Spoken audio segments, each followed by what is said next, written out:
السلام علیکم ورحمۃ اللہ وبرکاتہ۔ ایک شخص اپنے دوستوں کی محفل میں باقاعدگی سے شریک ہوتا تھا۔ اچانک کسی اطلاع کے بغیر اس نے آنا چھوڑ دیا۔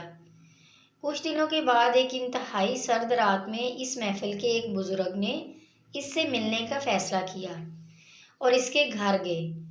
وہاں انہوں نے اس شخص کو گھر میں تنہا ایک آتش دان کے سامنے بیٹھا پایا، جہاں روشن آگ جل رہی تھی۔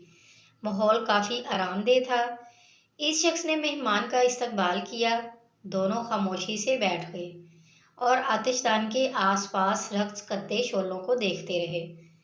کچھ دیر بعد مہمان نے ایک لفظ کہے بغیر جلتے انگاروں میں سے ایک کا انتخاب کیا جو سب سے زیادہ چمک رہا تھا۔ اس کو چمٹے کے ساتھ اٹھایا اور ایک طرف الگ رکھ دیا۔ میزبان خاموش تھا مگر ہر چیز پر دھیان دے رہا تھا۔ کچھ ہی دیر میں تنہا انگارے کا شعلہ بجھنے لگا۔ تھوڑی سی دیر میں جو کوئلہ پہلے روشن اور گرم تھا، اب ایک کالے اور مردہ ٹکڑے کے سوا کچھ نہیں رہ گیا تھا۔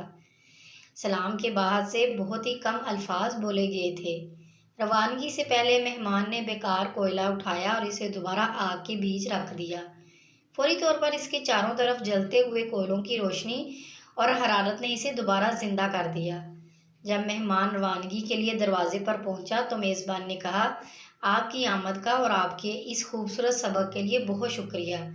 میں جلد ہی آپ کی محفل میں واپس آؤں گا۔ دوسروں سے حرارت لیں اور اپنی حرارت سے دوسروں کو مستفید کریں۔ اس شعلے کو زندہ رکھیں اور اللہ کی بخشی گئی سب سے خوبصورت چیز دوستی کو ہمیشہ قائم و دائم رکھیں۔